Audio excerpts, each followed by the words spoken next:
This week we said goodbye to a console, along with saying hello to a new one. I got a new thing for me shelf, and I reached a milestone in N64 collecting with one of my grails.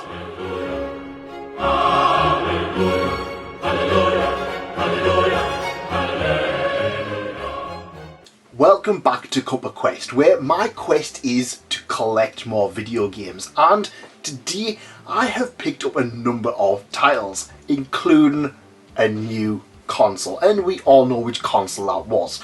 Just about everybody is talking about the Nintendo Switch 2, and of course I picked one up, and yep, I do have an unboxing on the channel. And what do I think about it?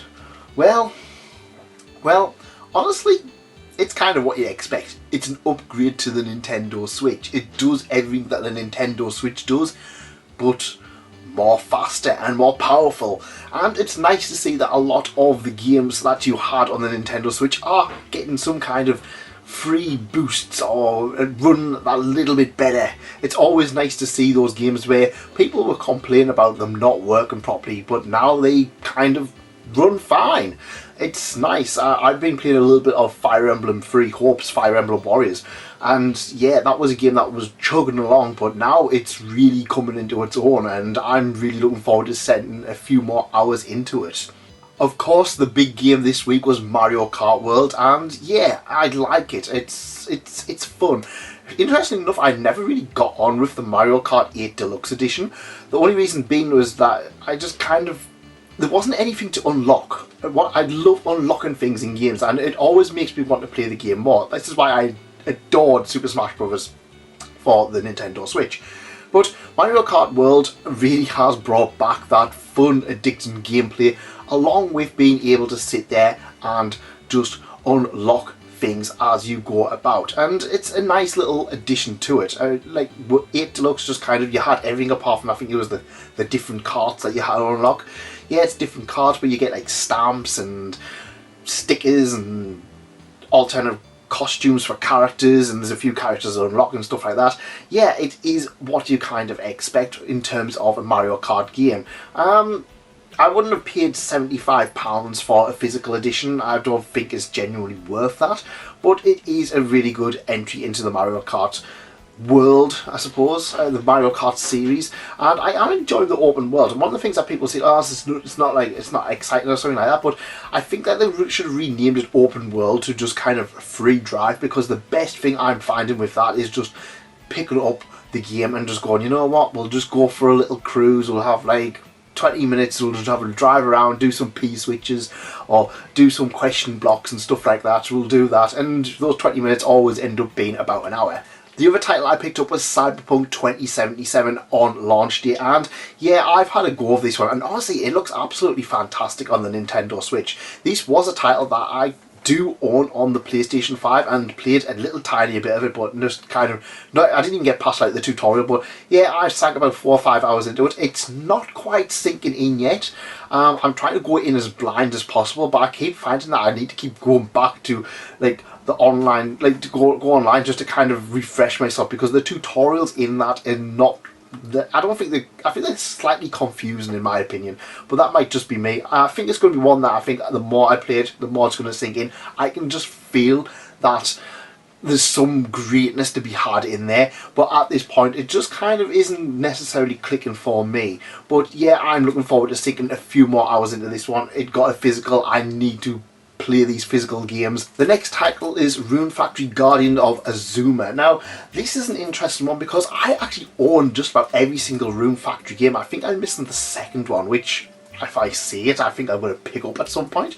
But yeah, Rune Factory 3, 4 and 5 are all titles that I own on the Nintendo Switch, so I thought because they're making sure to get a physical, I will pick this one up. This looks like you're kind of like, you know, it's like a mix between Harvest Moon, your farming simulators, and a little bit of a dungeon crawling, waifu romancing kind of thing, you know. It's a bit more of a fantasy style where you go in the dungeons or you go into the fields and kill monsters rather than just kind of, you know, getting cows and pigs and what have you.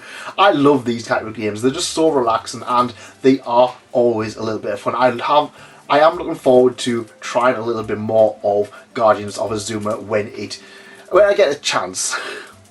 While we're talking about Nintendo Switch, I did pick up another game for the Nintendo Switch itself. I am still looking to pick up and just bolster my collection of Nintendo Switch games. I've probably got about over 100 games at this point, but yeah, I always find that there's always something new that I want to play, or something that just kind of catches my eye. Something which feels unique and just exciting. And this one I picked up was Sakuna of Rice and Ruin. Now, I was a little bit more familiar with this one because way back when Hololive English first debuted, I actually watched a playthrough of this one from Takanashi Kiara, and it was always one that I wanted to pick up and just play through, but just never had the chance. I mean, look at that. Look how nice that little box just looks. It looks absolutely adorable. It looked like a fun game to play. I just never had the chance to pick it up. I saw it cheap on Amazon, so I thought, you know what, it'll be a nice game to play. And then I kind of got Rune Factory as well on top, so we've got two of these kind of farming fantasy title ones. But this one is based more on Japanese kind of, well, I suppose Rune Factory is, this new Rune Factory is more Japanese kind of orientated, but yeah, it is kind of that little thing. One of the things that I have tried to be doing is collect N64. I am going for the entire of the Nintendo 64 UK collection, then I'll move on to the European ones. There's around 238 titles out there to collect, and when I started this a few months ago, I felt that it was a big chore ahead of me. But we've got a milestone today, and that milestone is game number 140 and 141. We're going to talk about 141 first because it's a little bit less exciting. It's International Superstar Soccer 98. Yeah, I mean, one of the things I wanted to make sure I was doing was not leaving all of the sports games till the end, because if I'm honest, I don't have much interest in them. But I'm also kind of like, well, if I'm going for all of the interesting ones, I might as well just go for the sports ones on top. Now, International Superstar Soccer was a franchise that I feel like had a lot of love and a lot of pedigree back in the day. It's one that I never really had any interest in, but I always remember people really hyping it up. I think that for a long time it kind of was the preferred series over FIFA for some time. But then I think as time's gone on, it's kind of just faded away back into obscurity. But you know what? This was a cheap game. It's all these sports games. Well, some of the sports games are cheap. Some of the sports games are really expensive, especially the American ones, the American football and stuff like that. Some of them are fairly expensive on the N64. But you know what? I'll get a few hours fun out of this. But yeah, I'm not expecting anything too exciting. Something significantly more exciting, despite it being a significantly worse game, was 140. Now, what I'm trying to do is, whenever I reach a milestone, I am trying to pick up something a little bit more interesting. For 130, I picked up a boxed copy of Worms Armageddon, and for 140, I lucked out. I got really lucky because I found one of the rarest titles and the most expensive titles for a bargain, and that title is Hercules. Now, Hercules: The Legendary Journey, I don't know why it's expensive. It's obviously one of these titles that just had no interest by people, and that makes sense. It was released around the time Hercules, the movie by Disney, was getting shown at the cinemas, but also had that fantastic PlayStation 1 game, which is actually on my list to pick up eventually. It was a bit of an obscure release even at the time, and honestly, it's not supposed to be very good. But it was one of those titles where I kind of said, oh, I'm going to have to buy it if I want a full set. And yeah, I saw it for dirt cheap. And when I say dirt cheap, it was less than the CEX selling price for it. So yeah, I feel like the person who was selling it, they obviously were going to take it in CEX. CEX give them next to nothing, but then they must have sold it on eBay. I must have been in the right place at the right time, and I just snapped it up. Normally I look at this one and I'm a little bit unsure, but they did offer to open it up and show the insides of it when I expressed some interest. So yeah, I picked this one straight up. It's in absolutely fantastic quality as well. You don't even see that. I mean, even the International Superstar Soccer was so cheap, but it had stickers all over it. This one is so clean, and I really genuinely feel like this has gone from a collector to a collector. This was one of the ones that was going to be so difficult to find, because as I started to collect, I noticed it was getting more and more difficult just to find one on eBay. So yeah, this was one where I kind of had to bite the bullet. It was a little bit more expensive than I expected, but it wasn't one that I didn't already budget for. So yeah, it is one that's going to sit on pride on my shelf because it's an expensive title. Maybe I'll be able to get the box someday, maybe I'll be able to get the manual someday, who knows. I'm going to try it out as well because, I mean, let's face it, I've booted it up to make sure it works, but it works fine. But yeah, it's going to be one that I'm going to have to try and sit through and try and at least play, because it's quite infamous now for some reason. This thing genuinely often goes for more than like some of the more rarer titles. Another thing I picked up was Kabu from Darkness Ablaze. I am trying to get 100% of the trainer cards in terms of Pokemon cards. And yeah, this was another one that I just didn't have, and I saw it for next to nothing. So yeah, we're going to have to include that and get it in the binder. I believe it's the first one out of Darkness Ablaze for the trainer cards. So yeah, he goes into here, and yeah, we'll see if we can get a few more of these and get it all built up. I started collecting Pokemon cards again about a year ago, so yeah, I am doing rather well, I'd say.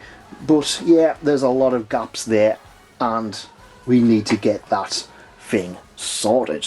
The other thing that arrived was something that I've been looking forward to for some time, and you can see her in the corner, and that is Mio from Xenoblade Chronicles 3. Now, I did do a full unboxing of her on my anime figure channel. I will leave a link in the description or in the comments for that, so you can go check it out. But honestly, I just thought I'd bring it up. I mean, at the end of the day, it's still a gaming character. It still counts. It counts maybe more than some of these other ones, but you know, it's always nice, and it's always nice to get another figure on the shelf in terms of scales. She's going to keep Samus company up in that corner for now. I think I might try and put her over, maybe behind the camera, next to the other two Xenoblade girls. Yeah, it's been an absolutely fantastic week, if I'm honest. Switch 2 is it's always exciting to get a new console, and yeah, Switch 2, I can foresee myself playing a lot of games on that in the near future. Just about anything that I can pick up physically, I will try to pick up, if it's something worth picking up anyway. I'm not going to get shovelware or stuff that's just going to sit on the shelf and get sold in a few days' time. Absolutely chuffed about that Hercules. 140 N64 games, so 141 if you include ISS. And yeah, I'm going to have to start thinking of what I want for 150, because I always try to get something special when you kind of reach a milestone. I don't own Mario Golf. I think that could be one. I also don't own the very critically acclaimed Beetle Adventure Racing, so that's another one that I kind of feel like I kind of want to get sooner rather than later. But I think for 250, I feel like it needs to be a boxed copy of something. That's just what I'm thinking in my head. That's what I'm thinking. Mario Golf or Beetle Adventure Racing, both are titles I want. I kind of want to upgrade my Doom as well.